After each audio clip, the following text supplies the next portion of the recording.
Matt, my first question really is, given the way you've started, has it changed the shape of your thinking in terms of recruitment and what you might want to do? The start hasn't, no, not in the slightest, but obviously things then change injury-wise, and that shapes your recruitment going forward. So, as an example, Kane Thompson-Summers got injured on Saturday and had to come off.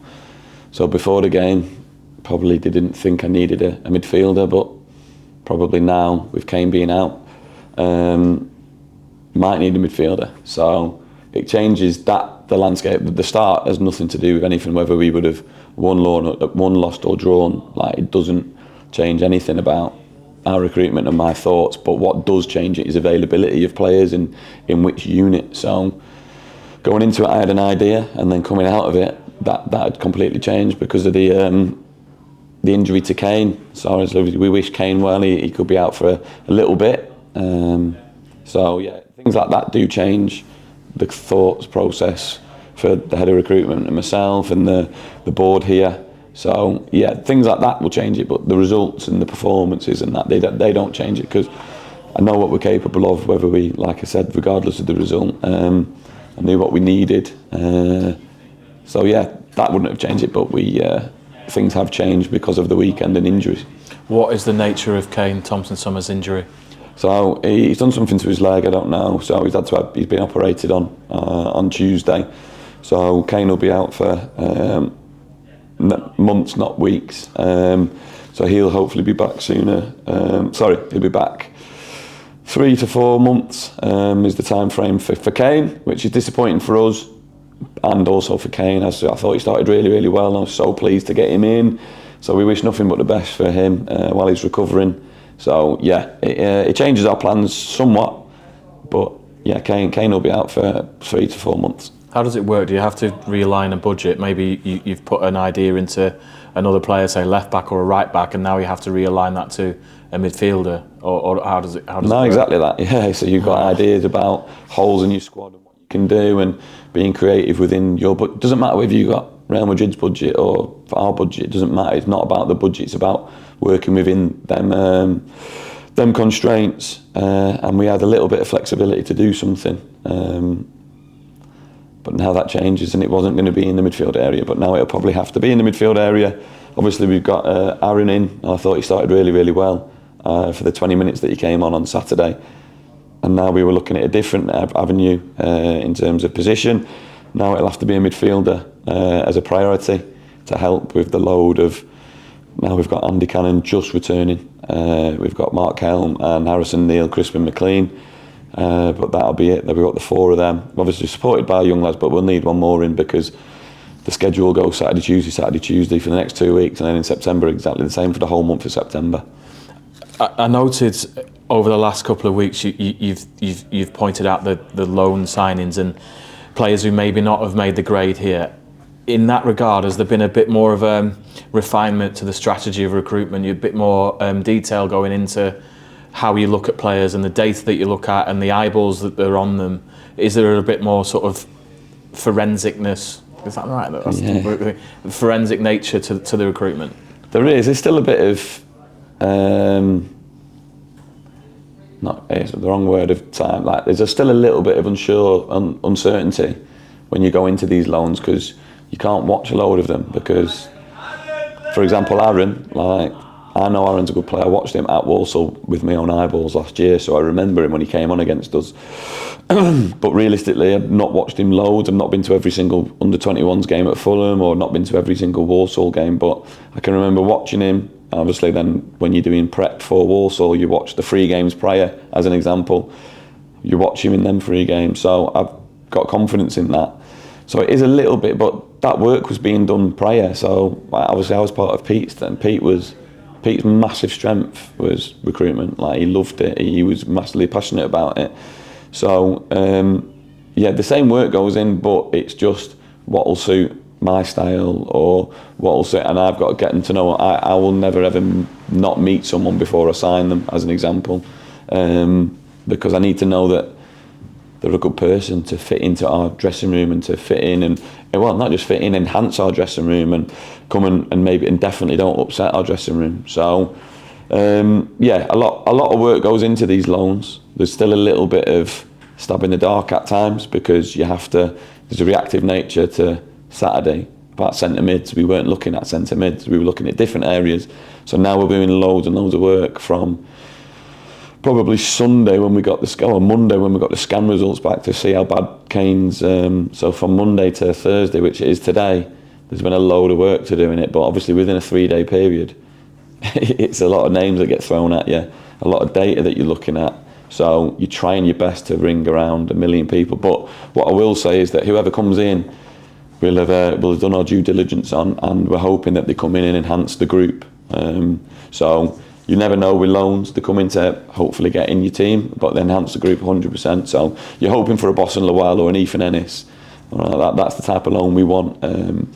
So we'll do everything in our power to make it an environment that they want to come to, and I think they should want to come here, all the loans. So any clubs watching this, like, they can trust that Ethan Ennis, Boston Lawal and the like have been amazing for us, and we've been amazing for them in their careers. And obviously Ethan's just gone to Stockport, Boston got bought from Celtic, his parent club, to to Stoke. So yeah, we're an amazing environment for these clubs to send their players to, because A, they play, and B, they're in Pilfoot every single day to enhance their development. I'd also suggest that James Hill might get an England call up in the next couple of years, but that's another story. Just with the 2 wins, I guess you can't get carried away, but you must be delighted. The thing that stands out for me, Matt, is the 2 clean sheets. There was a massive problem with conceding late goals and not getting wins. Have you gone a long way to mending that, and has that been a key strategy to your coaching to make sure that they are watertight and their game management is better? Yeah, there's been a big focus on it in pre-season. There has been.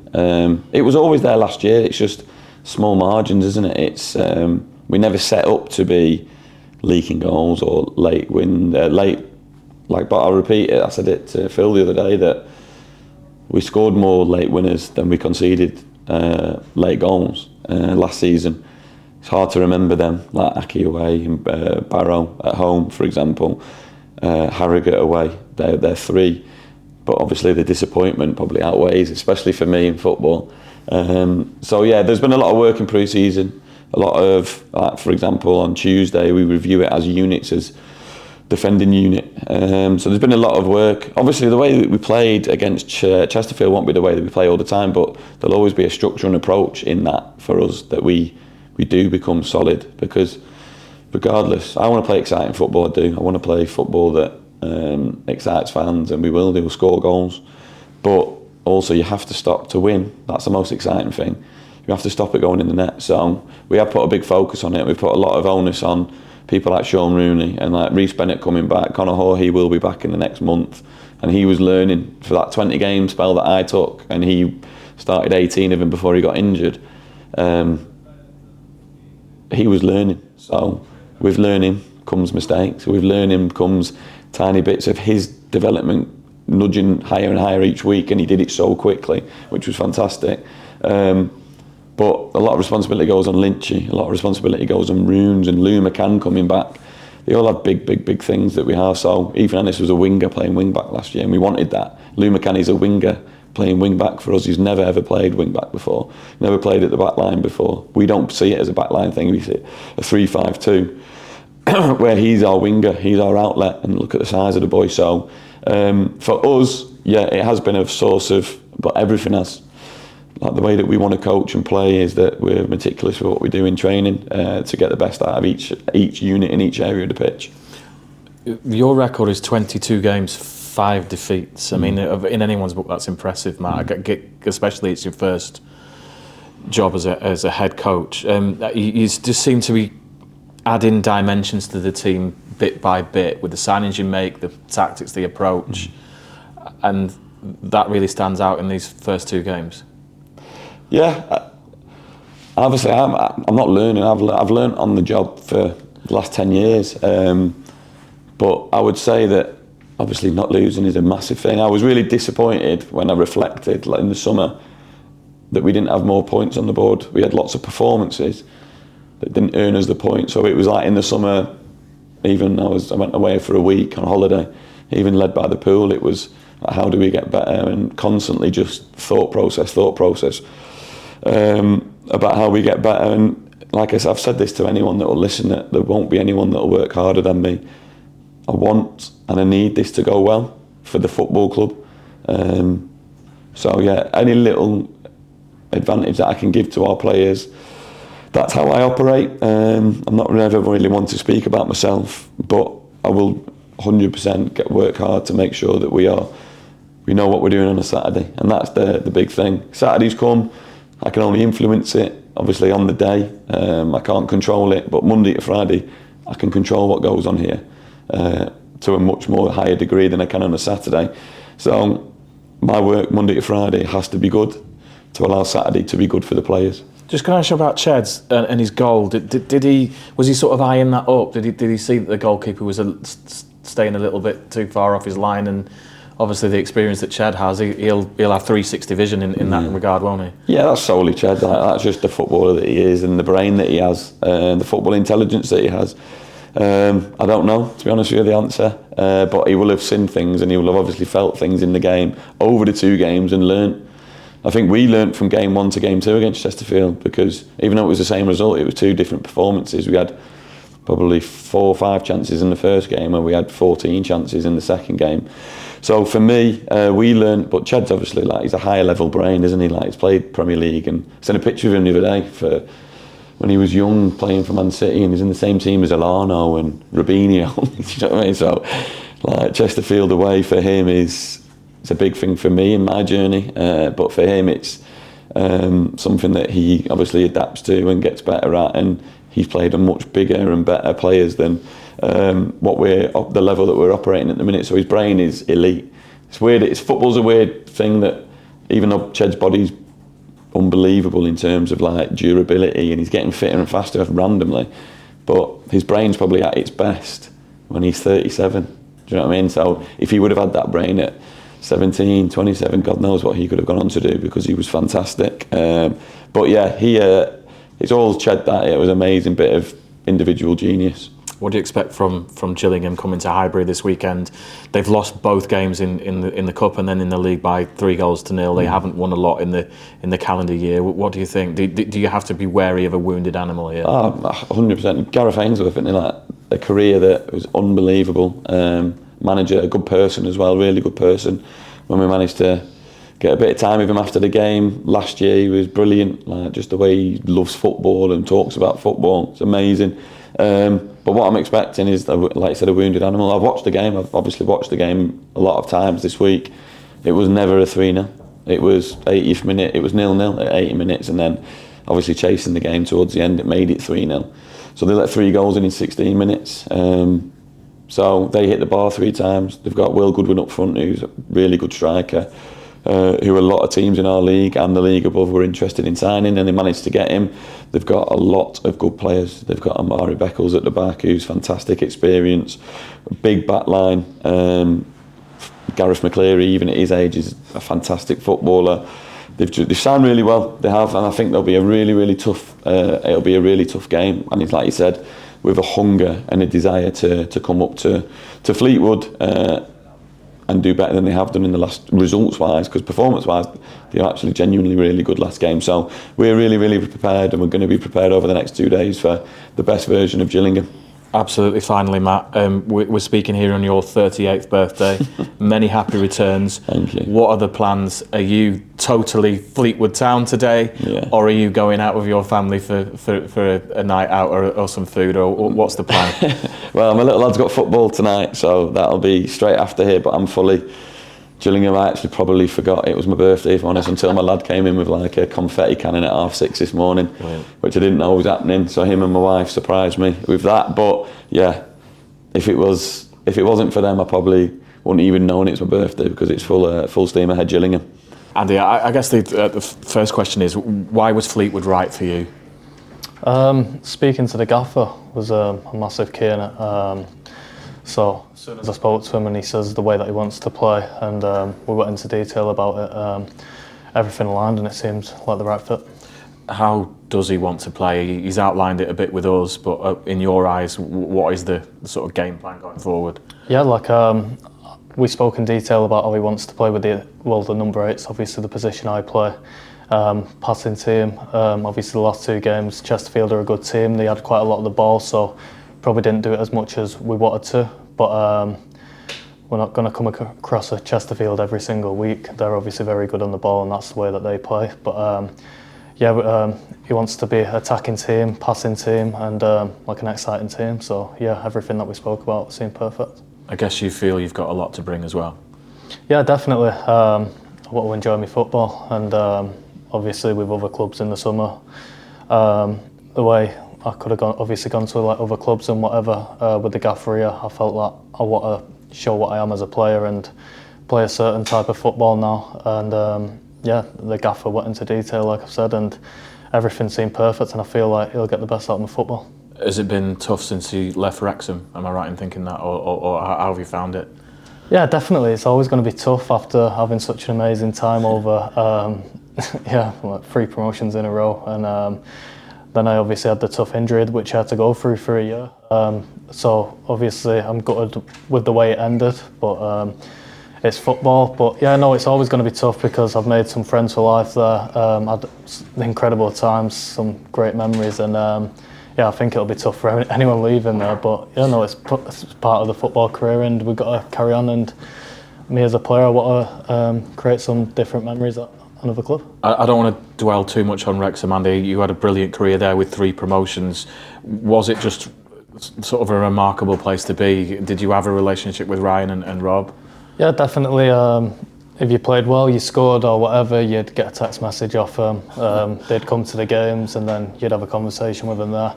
They're just 2 incredible human beings, and they're such down-to-earth people and really nice. And they've obviously got a place where they want the football club to go, and I think it's showing now, and it's incredible what they're doing, and it's just great to have been a part of obviously the 3 promotions there, and I wish them all the best. Does it make you hungry for another promotion here?